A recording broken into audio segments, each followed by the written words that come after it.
have Dr. Mohan here with me. She, of course, you know her from the landing coverage. Hey, Doc, how are you?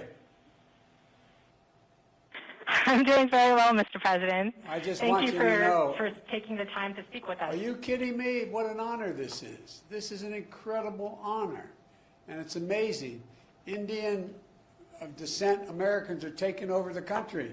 You, my vice president, my speechwriter, Vinay, I tell you what, but thank you. You guys are incredible. Did you want to say something? I'll be quiet. Absolutely, Swati. Tell us how you felt on landing day, and actually what path brought you to here at the lab. Absolutely. So my path actually started way back when I was a child watching my first episode of Star Trek.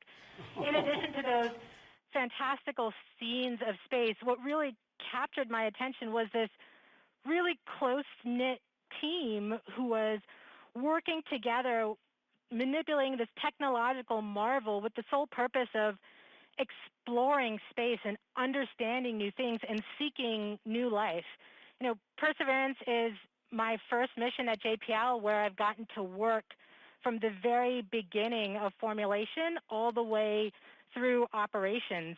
And it's made me feel like I was part of that crew, being able to work with this incredibly diverse, talented team that has become like a family.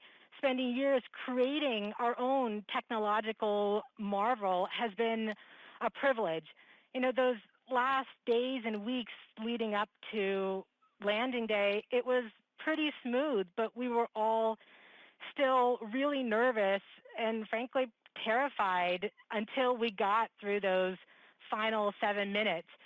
To be able to call touchdown safely, to see those first images come back from Mars, to see the place where we had never been able to go to on Mars before, and go there, reach there for the express purpose of seeking out new life, just made it feel like I was living in a dream.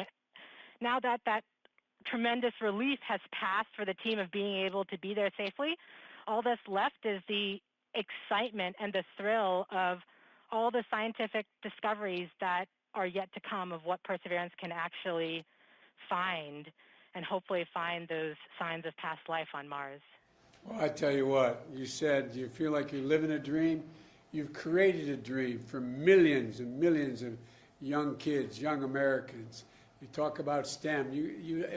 Look, the thing that I found so exhilarating about this, you all did this, the whole team, the team I can see now and the entire team at JPL. What you did, you restored a dose of confidence in the American people. They're beginning to wonder about us. They're beginning to wonder, are we still the country we always believed we were? You guys did it. You guys gave a sense of America's back.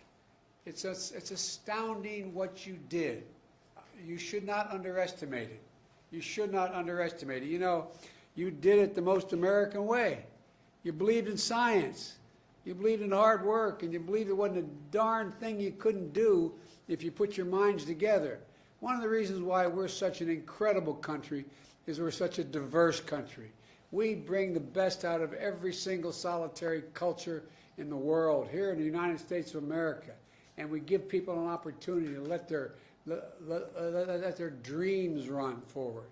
And I can't tell you how much, everyone was so down the last years about, is America still the font of change, and are we still the country that has hopes and develops and pursues the most unlikely things to happen? And we are. And you all demonstrated it. I really mean this. It's so much bigger than landing Perseverance on Mars. It's about the American spirit. And you brought it back. You brought it back in a moment we so desperately needed. I was talking to a head of state who was calling me about congratulating me in becoming president. And then I later heard from another head of state saying, America's changed so much, they used to be so competent. to do great things. And here they can't even deal with the coronavirus. Look how badly organized they are. That was said by a head of state. And America, image in the world. And it matters. It matters because democracies have to demonstrate they can run as efficiently and more efficiently than autocracies. There's a big battle going on. Your kids are going to be studying about when democracy once again reestablished it could do anything, as opposed to autocracies that can just command things. I just can't tell you how much I believe historians are going to write about what you did at the moment you all did it. At the moment you all did it. You should take such great pride in what you did. We can land a rover on Mars. We can beat a pandemic. And with science, hope, and vision, there's not a damn thing we can't do as a country. We have never, ever, ever failed to meet a goal. We've set our mind to it, and we've done it together. And that's what you all showed. So it goes way beyond the whole notion of what you just recently did. And God only knows what is going to come from this. God only knows what's going to happen. But you all are incredible. All the dreams you've created in other people's minds, other young kids. I tell you what, I just wanted to thank you and tell you, it just seems that, we're on the side of the angels just at the moment when things look like they're really dark in America over our history. Something has come along. Something has come along. And you guys came along and you did this. And so I just want to thank you from the bottom of my heart, tell you how presumptuous of me to say I'm proud of you, but I am so proud of you.